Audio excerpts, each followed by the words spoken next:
On attaque les actualités et on va parler de quoi? On va commencer par les attaques DDoS. Alors, petit rappel pour ceux qui ne savent pas véritablement ce que c'est, vous avez très certainement dû en entendre parler.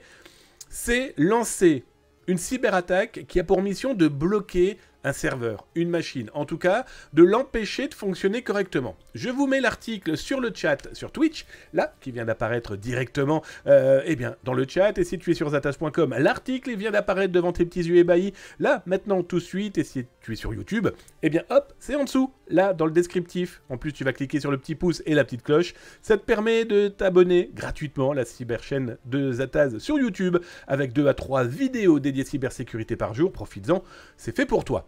Alors, le DDoS, le déni distribué de services, si on faisait simple, ce sont des connexions fantômes, des connexions de personnes inexistantes. Grosso modo, ce sont des caméras connectées quelque part dans le monde, ce sont des objets connectés quelque part dans le monde qui servent en fait à aller visiter un site, aller visiter un serveur. Bref, ce sont des connexions où il n'y a personne derrière. Et il y a tellement de connexions, justement, des centaines de milliers, quand ce sont des millions, et on en parle là dans quelques instants, les serveurs ne tiennent pas, ils tombent. Voilà. En gros, c'est un camion de poubelle qui arrive devant chez vous, et il déverse tous ses détritus devant vos portes et vos fenêtres. Vous ne pouvez plus sortir de chez vous, et vous ne pouvez plus en rentrer. Et j'ai failli mourir. Que se passe-t-il? Eh bien, c'est Cloudflare. Cloudflare, aujourd'hui, on ne le présente plus. Société internationale américaine qui, voilà, aujourd'hui représente grosso modo 20% de l'Internet. Grosso modo, ils permettent de protéger des sites web, justement, face aux attaques de délit de service. Distribués de services. Ils permettent, avec plein d'autres options, de, voilà, de protéger son site Internet et ses connexions. Ils ont annoncé avoir bloqué l'une des plus grosses attaques de DDoS depuis leur existence. 71 millions de requêtes par seconde. En gros, vous avez des pirates informatiques, je vous ai mis, hop là, enrobé l'image, qui, eh bien, lancent 71 millions de connexions à la seconde sur le même serveur, sur le même site web. Autant dire qu'aujourd'hui, il y a très peu d'entreprises, très peu de sites, qui peuvent tenir face à une telle frappe. Alors Cloudflare, mais il n'y a pas que, OVH aussi, hein, pour en citer plusieurs, ont des excellents outils qui permettent eh bien, de contrecarrer, de contrebalancer eh bien, cette vague, ce tsunami comme on pourrait l'appeler. Hein. C'est pour ça d'ailleurs que dans l'article, j'ai mis cette vague, parce qu'aujourd'hui un DDoS c'est ça. C'est tu vas te prendre une méga vague dans la tronche. Alors, 71 millions de connexions, Cloudflare explique que ça n'a rien à voir avec la Saint-Valentin. Ils expliquent aussi que ça n'a rien à voir avec le Super Bowl. Le Super Bowl, là, qui a eu cette finale ce week-end. Non, ça n'a rien à voir. Ils ne savent pas vraiment pourquoi et qui a attaqué. Tout ce qu'on peut savoir, c'est que ça a fait quand même de sacrés dégâts. Alors, je me suis dit, on va aller regarder un petit peu qui peut bien provoquer ça. C'est pas les pirates russes de Killnet. C'est pas cette constellation de nationalistes russes, pro-russes ou pro-ukrainiens.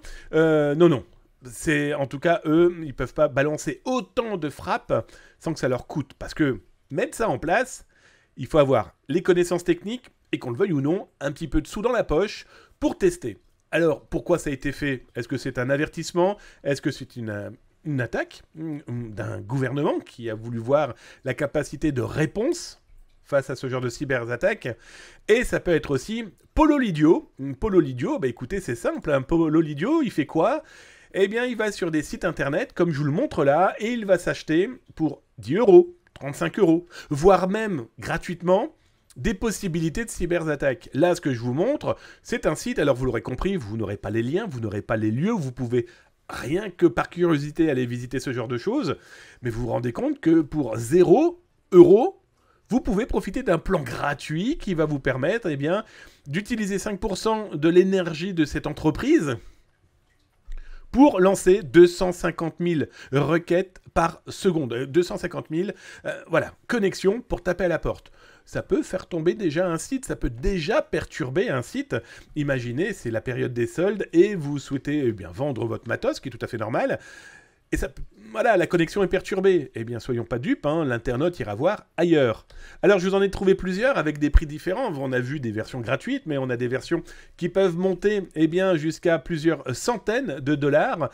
Celui que je vous ai trouvé là, ils sont très fiers de dire qu'ils ont plus de 14 000 utilisateurs, que c'est plus de 27 000 bots de par le monde, avec, eh bien, pour 200 $, la possibilité pendant un an, eh bien, de lancer des attaques de 5000 secondes. Bon, alors comment ça fonctionne? Eh bien, je vous ai trouvé des outils. Je vous montre aujourd'hui ce qui est proposé à certaines populations pour pouvoir lancer ce genre d'attaque. Alors, l'excuse est de dire oui, c'est pour tester les serveurs, comme ça, on va voir si on peut résister à ce genre de cyberattaque. Oui, bien sûr. Alors, pas de panique, les IP que vous voyez là, il n'y a rien derrière. Hein. Ne courez pas comme des damnés en disant « Oh là là, il y a un IP, il y a une adresse internet » ou je ne sais trop quoi. Non. Toujours est-il que voilà le type d'outil que vous pouvez louer si vous étiez un malveillant et regardez les propositions faites pour lancer différents types d'attaques. On est dans quelque chose de malheureusement très propre. Il suffit de choisir le type d'attaque, son amplification, hein, parce qu'il y a différents types de DDoS, et puis après, eh bien, il n'y a plus qu'à cliquer et à lancer. Voilà. Aujourd'hui, malheureusement, il n'y a strictement aucun rôle de génie, qu'on soit du mal ou du bien.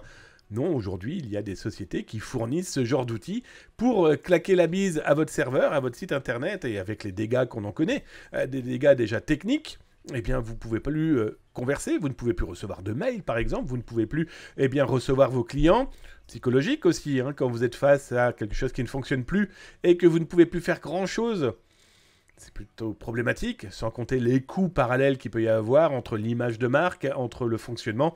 Bref, voilà. Donc, Cloudflare, pour expliquer la fin de ce sujet, 71 millions de connexions à la seconde. Eh, bah dis donc, ça en fait du monde.